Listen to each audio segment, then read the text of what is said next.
বন্ধুরা, আজ তোমাদেরকে শান্তিময় গ্রামের এক মজার গল্প শোনাবো।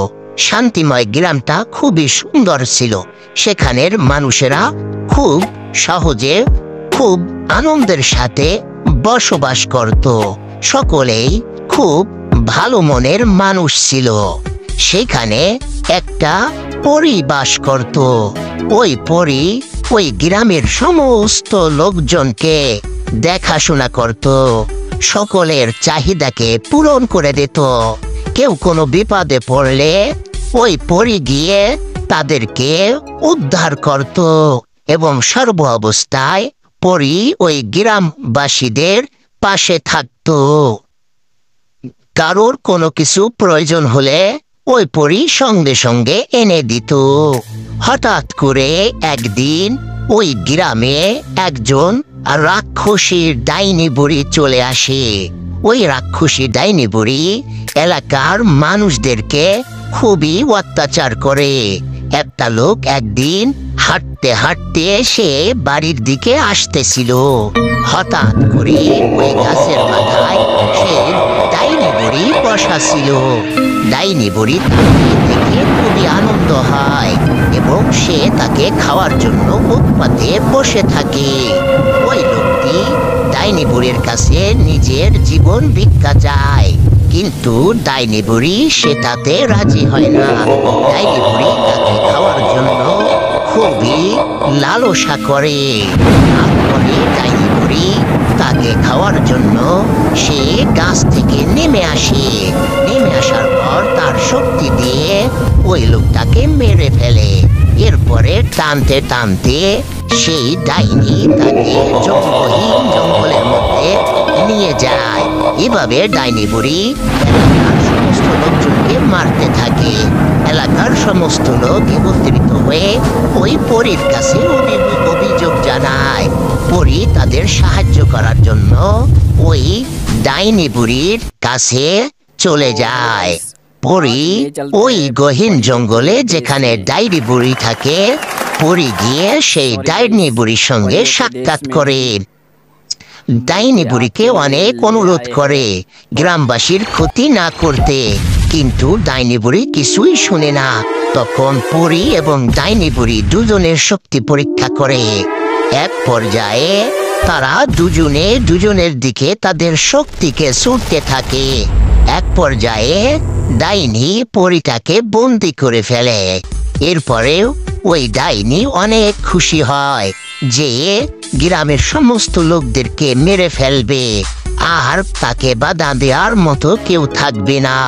তখন এলাকার লোকজন একত্রিত হয়ে ওই এলাকায় একজন তান্ত্রিক বুড়া থাকতো। সেই তান্ত্রিক বুড়ার কাছে সকলেই একত্রিত হয়ে চলে যায়। তান্ত্রিক বুড়াকে গিয়ে বলে যে আমাদের একজন পরী ছিল, সে আমাদের সাহায্য করত, তাকে ডাইনি বুড়ি আটকিয়ে ফেলেছে, আপনি তাকে উদ্ধার করুন। সকলে গিয়ে এই অভিযোগ ওই তান্ত্রিক বুড়ার কাছে করে। তান্ত্রিক বুড়া তাদের কথা শুনে ওই পরীকে সাহায্য করার জন্য সে হাঁটতে হাঁটতে ওই জঙ্গলের দিকে যায় যেখানে ওই পরীকে আটকে রাখা হয়েছিল। ওই তান্ত্রিক বুড়া গিয়ে তার শক্তি দ্বারা ওই পরীকে মুক্ত করতে থাকে। তার শক্তি দিয়ে ওই পরীকে খাঁচা থেকে মুক্ত করে দেয়। এরপরে দুজনে একসঙ্গে ওই ডাইনিকে মারার জন্য চলে যায়। তাদের শক্তি দিয়ে আস্তে আস্তে ওই ডাইনিকে পুড়িয়ে ভস্ম করে দেয়। এভাবে এলাকার সমস্ত মানুষ ওই ডাইনি বুড়ির হাত থেকে মুক্তি পায়। তো বন্ধুরা, তোমরা যারা আমাদের ভিডিওটা দেখেছ অবশ্যই আমাদের চ্যানেলটি সাবস্ক্রাইব করে পাশে। এক গ্রামে একজন রাখাল বাস করত। সেই রাখালের নাম ছিল মদন। রাখাল তার গরুগুলা নিয়ে প্রত্যেক দিনের মতো আজও তাদের খাওয়ানোর জন্য বাড়ি থেকে বের হয়। তাদের নিয়ে রাস্তা দিয়ে হাঁটতে হাঁটতে এক বনভূমিতে গিয়ে গাভীগুলোকে খাওয়ানোর জন্য বেঁধে দেয়। মদন রাখাল যখন সেই বনভূমিতে গাভীগুলো নিয়ে পৌঁছায়, তখন সেখানে দেখে অনেক ঘাস। সে ঘাস দেখে অনেক খুশি হয়। তখন ওই মদন গাভীগুলোকে ওই জায়গা বেঁধে দেয়। বেঁধে দিয়ে সে তাদের জন্য ঘাস আনার জন্য বেরিয়ে পড়ে। সে ওখানে গাভীগুলোকে বেঁধে রেখে সে ওখান থেকে ধানের জমিতে চলে যায়। সেখানে অনেক ঘাস আছে। সেখান থেকে সে ঘাস কেটে মাথায় করে নিয়ে আস্তে আস্তে করে হাঁটতে হাঁটতে সেই গাভীর কাছে চলে আসে, যেখানে তার গাভীগুলো বাঁধা ছিল। সে গাভীগুলোকে ঘাসগুলো এনে দেয়। গাভীগুলো খুব মজা করে ঘাসগুলো খাইতে থাকে।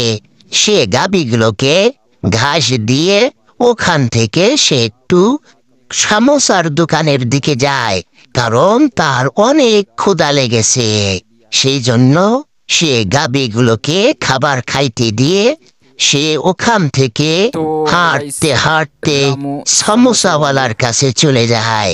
সমোসাওয়ালা সেখানে অনেকগুলো সমোসা বানিয়ে রাখে। মদন সমোসাওয়ালাকে বলে, ভাই সমোসাওয়ালা, তোমার সমোসা তো খুবই মজা হয়েছে, হা হা হা, আমার খুব মজা লাগতেছে, আমাকে আর এক প্লেট দাও। তখন তাকে আর এক প্লেট সমোসা দেয়া হয়। সে বসে বসে মজা করে সমোসা খাইতে থাকে। ওদিকে তার গরুগুলো সুন্দর সুন্দর তাজা তাজা ঘাসগুলো খাইতে থাকে। এদিকে সমোসা খেয়ে তারও পেট ভরে যায়, আর ওদিকে সুন্দর সুন্দর ঘাস খেয়ে তার গাভীগুলোরও পেট ভরে যায়। সে আস্তে আস্তে সমোসা খেয়ে হাঁটতে হাঁটতে তার গাভীগুলোর কাছে চলে যায়।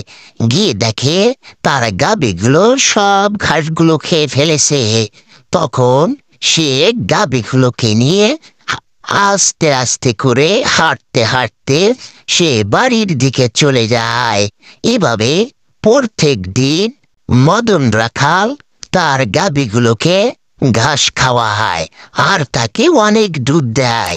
বন্ধুরা, তোমরা যারা আমাদের চ্যানেলটি সাবস্ক্রাইব করোনি, এখনই সাবস্ক্রাইব করে নাও এবং দ্বিতীয় পার্ট দেখতে হলে আমাদের কমেন্টে জানিয়ে দিবে। আমরা দ্বিতীয় পার্ট নিয়ে আবার আপনাদের মাঝে হাজির হব। ধন্যবাদ সবাই। এক গ্রামে একজন গরিব কৃষক ছিল। সে প্রত্যেক দিন তার কোদালকে কাঁধে করে হাঁটতে হাঁটতে তার জমিতে গিয়ে কাজ করত। তো একদিন সে তার বাড়ি থেকে তার কোদালটিকে কাঁধে করে নিয়ে হাঁটতে হাঁটতে তার ক্ষেতের কাছে যাইতে থাকে। তার ক্ষেতে যাইতে আবার অনেক বড় বড় জঙ্গল পার হয়ে যাইতে হয়। সে হাঁটতে হাঁটতে তার ক্ষেতে গিয়ে যখন পৌঁছায়, তখন সে ক্ষেতে কাজ করতে থাকে, কোদাল দিয়ে মাটিগুলো কাটতে থাকে। এভাবে তার ক্ষেতের পরিচর্যা করতে থাকে। এইভাবে কাটতে কাটতে যখন তার ক্ষেতের কাজ প্রায় শেষ হয়ে যায়, তখন আবার সে তার কোদালটিকে কাঁধে করে হাঁটতে হাঁটতে বাড়ির দিকে চলে আসে। সে একদিন হাঁটতে হাঁটতে বাড়ির দিকে যখন যাইতেছিল, সে পথ ভুল করে অন্য একটা গহীন জঙ্গলের মধ্যে পৌঁছে যায়। সে জঙ্গলটা খুবই অন্ধকারাচ্ছন্ন ছিল। সেখানে অনেক ভূতেরা বসবাস করত। সে হঠাৎ করে হাঁটতে হাঁটতে আশ্চর্য ধরনের একটা গাছ দেখতে পায়। সে ওই গাছটিকে কাটার জন্য ইচ্ছা করে। যখনই গাছটাকে কাটতে যায়, হঠাৎ করে সেখান থেকে 5 মাথাওয়ালা একটা ভূত বের হয়ে আসে। ওই ভূতটা তাকে খাওয়ার জন্য ওৎপতে বসেছিল। ওই কৃষকটাকে ওই ভূতে লম্বা হাত বাড়িয়ে ওই কৃষকটাকে ধরে নিয়ে ওই গাছের মধ্যে উধাও হয়ে যায়। বন্ধুরা, তোমরা যদি আমাদের দ্বিতীয় পার্ট দেখতে চাও, অবশ্যই আমাদের চ্যানেলটি সাবস্ক্রাইব করে আমাদের পাশে থাকবে। তাহলে আমরা দ্বিতীয় পার্ট নিয়ে আবার তোমাদের